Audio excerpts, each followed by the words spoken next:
out there and I started to have some experiences. Okay, and experiences that I try to communicate to people, but I've learned that those are these certain spiritual experiences, these aha moments, these awakenings. If one feels guided or moved to try to put those into words, fine. It's never necessary. Okay, be that experience. Know you had it and know that it's showing you something else. Okay, that's how I look at it.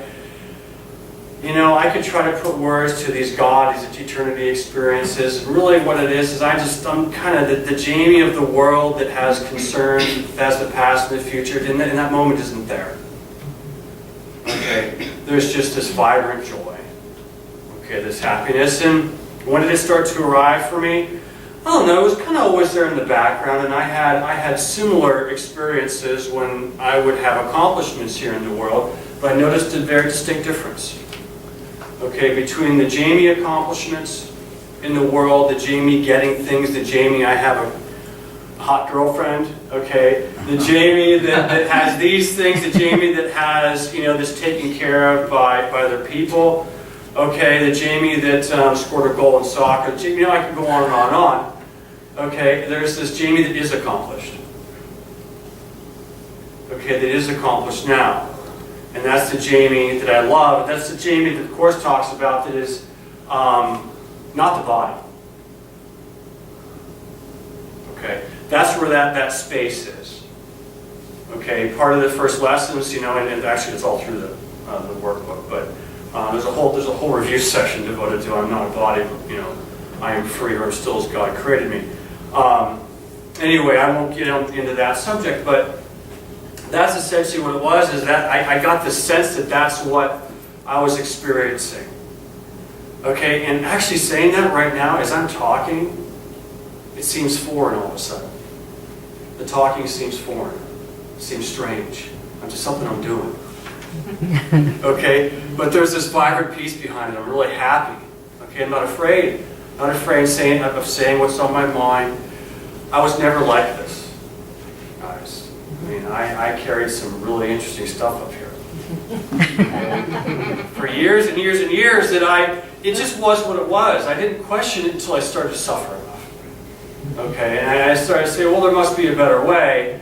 And then stuff started to kind of gain momentum all of a sudden. When I accepted power greater than myself. Okay, that's the love. I didn't know what I had, the box that I had opened, okay, by doing that. And what a wonderful box it was.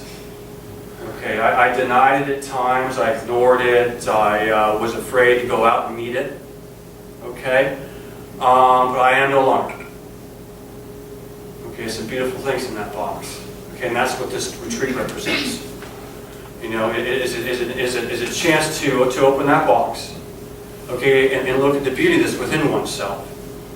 Okay, and to help other people to show us, others to show us that it's there, when we have moments of doubt.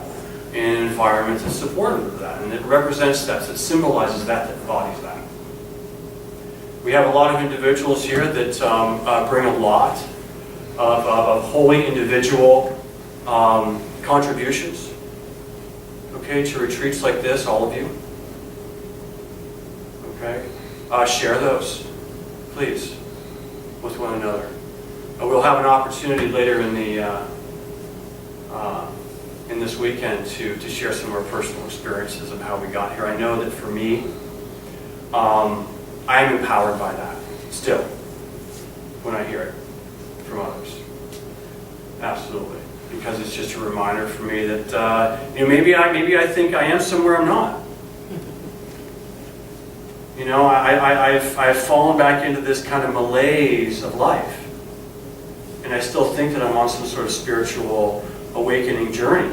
And then I start to hear my brothers and sisters express themselves to me, and I'm like, okay, I take stock. What am I doing or not doing? But anyway, that's why I'm here. I'm here to learn. I'm here to learn from you. I'm here to share what comes to me. Josh was talking earlier that about stuff coming out, and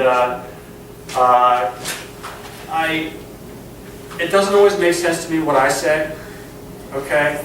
But I think sometimes that's the point. Okay, it's not supposed to make sense to me. All I know is it feels good and it's easy to say. Okay, it feels good and it's easy to say. And then people will maybe say it back to you later on. I'm like, that's really pretty good. Who said that? Yeah. Anyway, thanks guys. I don't know if you have anything else.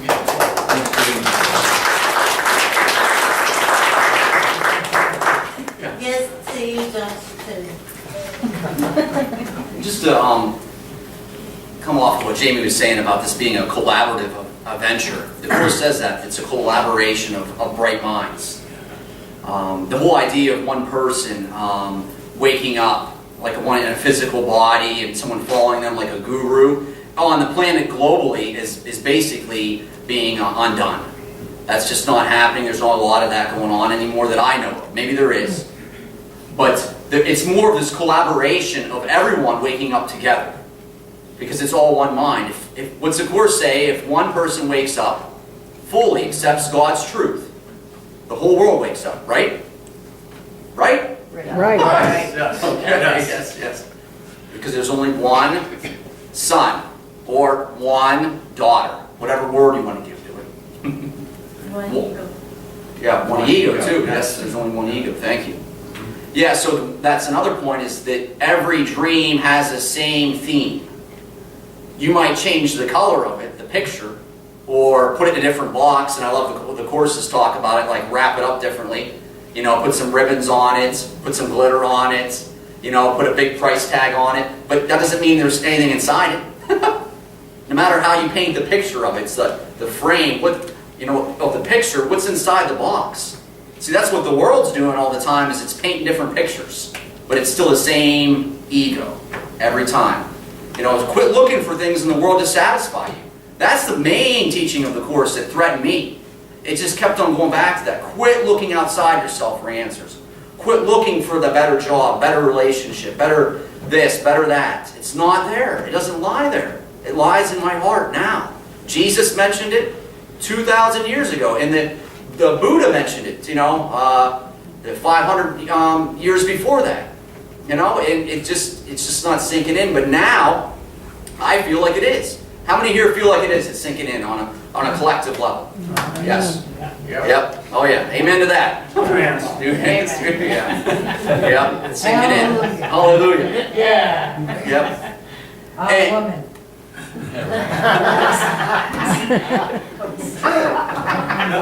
Yep, absolutely. Yeah. And every single time you accept the miracle for yourself, the atonements, you're helping that process. You're speeding up that process. Whether you're aware of it or not, you're touching people. And you're not touching them necessarily by doing works, even though that you may be doing works. You may start a nonprofit. You may write a book. You may play the piano and inspire a bunch of people to relax. You may play some music. It's all part of it. But it's about a collaborative adventure. And that's what Jamie and I think are all about. It's talking about is that collaboration together, like minds, bright minds, saying yes to the call. But it doesn't have to be a structuredized thing either. It doesn't have to be like a church or being organized. We don't have to organize it. It's just like this devotion to God. Simply, I love what St. Francis said. He says, I'm simply a man that loves God. All right? And to each his own capacity. Have you ever seen the movie Brother, Sun, Sister, Moon?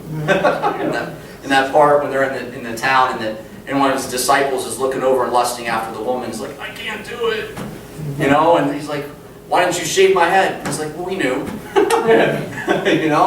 So it's like some people in the process of awakening know where you're going. Like you may have a mentor that may have not spoken to you about certain things. That's what Yogananda talked about that. I know a guy that comes to the group on Thursday. He went to go study with one of Yogananda's teachers. And he only revealed certain things to certain people because others just weren't interested and weren't ready for it. Just like kind of Jesus did. So he didn't wasting time trying to share this with everyone that's just not interested. And that's why I like the Course. It says, let Jesus guide the miracles.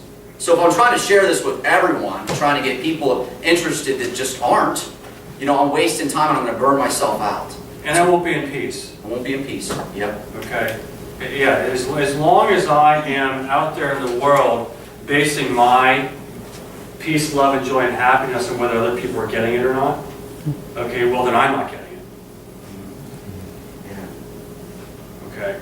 And I'm the one who's not getting it, and I need to reset. Okay? And tune in and know it for myself. And do the divinely selfish deed. Okay? And know myself as I was created.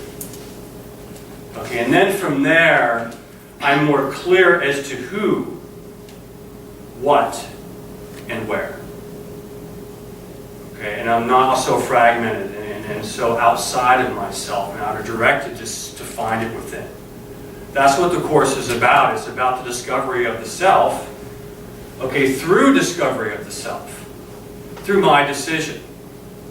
Okay, and then out into whatever I feel called, whatever I want. It says no miracles are wasted, even the ones that I'm not asked to perform.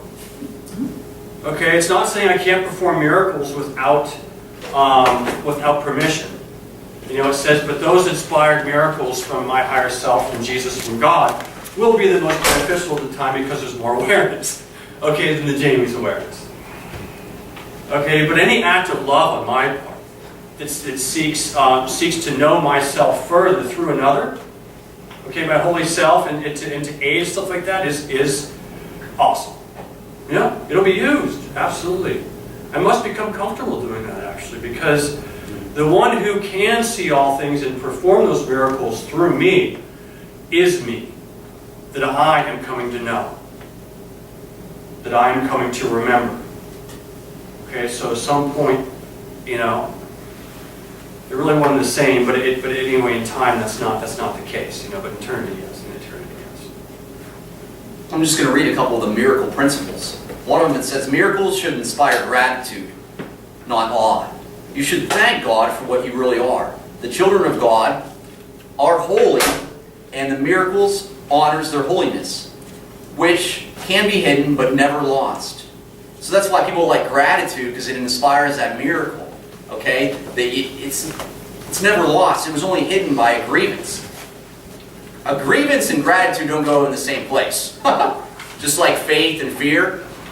I'm not going to, if I'm having faith or trust, I'm not going to be having that fear.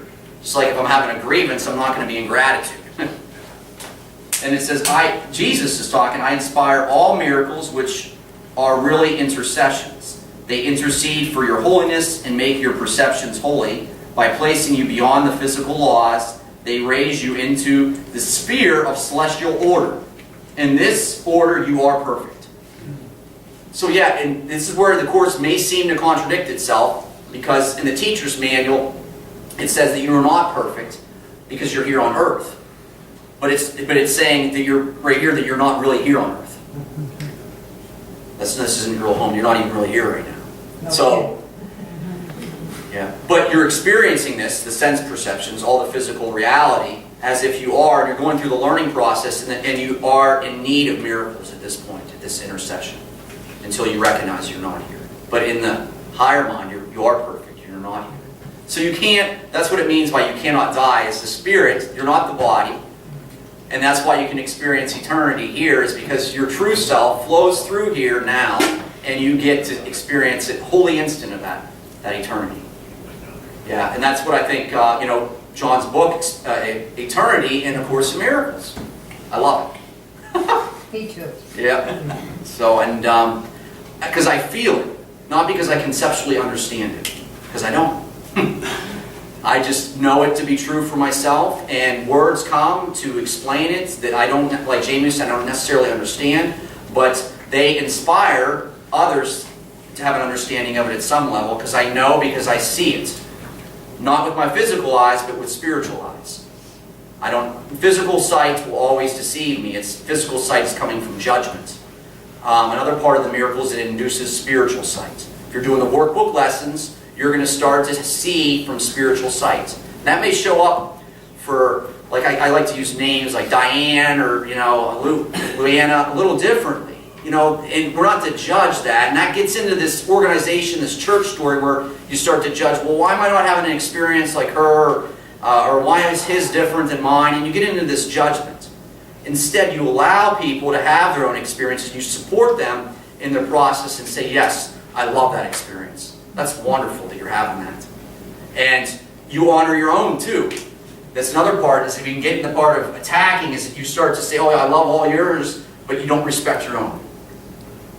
You judge your own process. You judge that you're doing the Course in Miracles, or you judge that you love Jesus. If you love Jesus, say you love Jesus.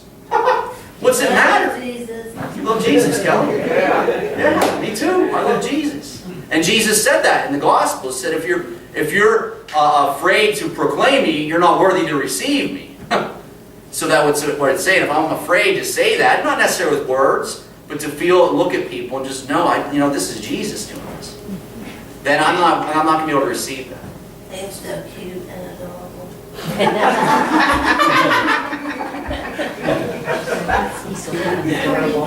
What time we got here? Said that. 4 till. 10 to 11? Okay.